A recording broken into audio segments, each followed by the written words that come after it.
healthy and tasty jeera rice.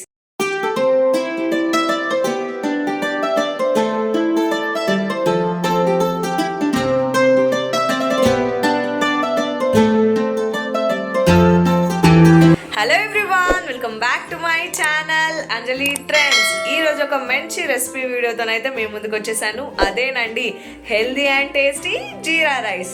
ఈ జీరా rice చాలా ఈజీగా ఎలా చేసుకోవాలో ఈ వీడియోలో అయితే చూపిస్తాను. ఈ జీరా రైస్ మీ పిల్లల లంచ్ బాక్స్లో కానీ హస్బెండ్ లంచ్ బాక్స్లో కానీ పెట్టేయచ్చు. వేరే సైడ్ డిష్ ఏం లేకుండా చక్కగా అయితే తినేస్తారు. ఇంకెందుకు ఆలస్యం, ఈ జీరా రైస్ ఎలా చేసుకోవాలో చూసేద్దాం రండి.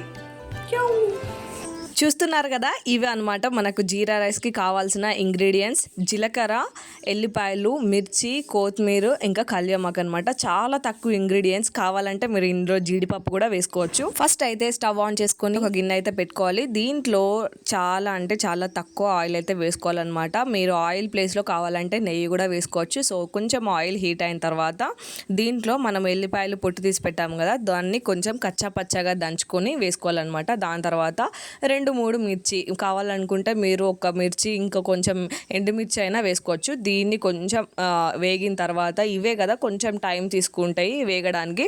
సో ఇవి 2 కొంచెం వేగిన తర్వాత కళ్యామాకు కూడా కొంచెం వేగిన తర్వాత లాస్ట్లో జీలకర్ర వేయాలన్నమాట. ఎందుకంటే జీలకర్రనే ఫస్ట్ వేస్తే అవి ఆల్మోస్ట్ ఈ మిర్చి ఎల్లిపాయ గోలే అంతల్నే అవి మాడిపోతాయి అనమాట. సో అట్లా కాకుండా మనం లాస్ట్లో అయితే జీలకర్ర వేసిన తర్వాత సాల్ట్ వేసుకొని ఫ్రై చేసుకోవాలన్నమాట. చాలా ఈజీ రెసిపీ, కానీ చూస్తే ఇంత ఈజీగా ఉంటుంది, కానీ తింటే మాత్రం మస్తు ఉంటుంది అనమాట.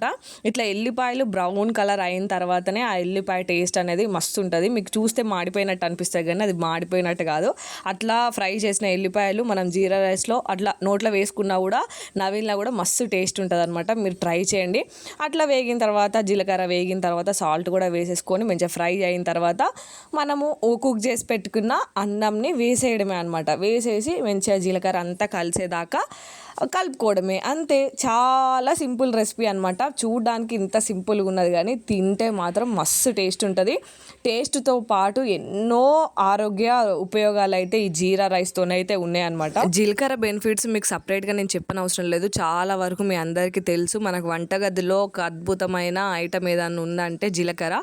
దీన్ని మనము వాటర్లో నానబెట్టుకొని తాగినా, ఇలా జీరా రైస్ తిన్నా కూడా మన డైజెస్టివ్ సిస్టమ్కి కానీ మన బాడీకి కానీ చాలా ఉపయోగాలు అయితే ఉంటాయి.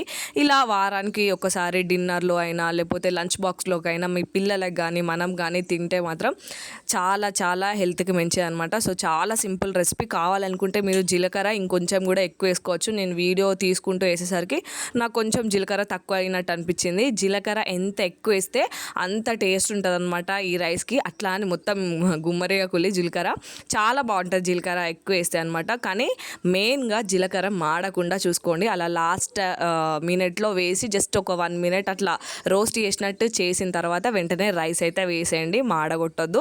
సో లాస్ట్లో కొత్తిమీర వేయడం నేనైతే మర్చిపోయినా, సో వీడియో తీస్తూ మర్చిపోయినా అనమాట. మీరు కూడా కొత్తిమీర అయితే యాడ్ చేసుకోండి. ఇంకా ఎక్స్ట్రా ఫ్లేవర్ కోసం జీడిపప్పు కూడా యాడ్ చేసుకోండి.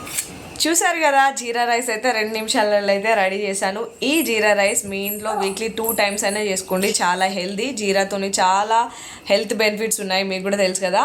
ఈ జీరా రైస్ నేను చుట్కీకి కూడా పెడతాను.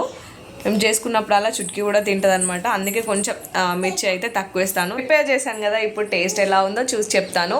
ఆల్రెడీ చాలాసార్లు టేస్ట్ అయితే చూసాను, జస్ట్ ఇప్పుడు మీకోసం అయితే టేస్ట్ చూస్తాను.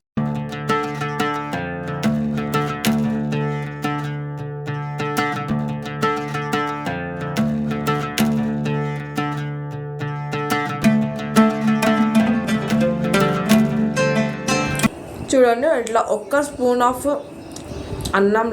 స్పూన్ అన్నంలో ఎన్ని జీరా ఉన్నది చూడండి. మీకు అనిపిస్తలేదు కానీ చాలా ఉంటుంది అనమాట. సో అందుకే ఇట్లా టేస్ట్. ఇంకొంచెం కావాలనుకుంటే ఇంకొంచెం జీరా కూడా ఇంకా వేసుకోవచ్చు. నాకు సరిపోద్ది అని అనిపిస్తే నేను తీసుకున్నాను అనమాట. బాగుంది, మీరు కూడా ట్రై చేయాల్సిన రెసిపీ అనమాట. ఈ జీరా రైస్ మీరు వీక్లీ 2 టైమ్స్ ఇంట్లో చేయండి. హెల్త్కి హెల్త్, టేస్ట్కి టేస్ట్, మళ్ళీ చాలా ఈజీగా అయిపోతుంది. కాబట్టి మనకు కూడా చాలా టైం అయితే సేఫ్ అయిపోతుంది.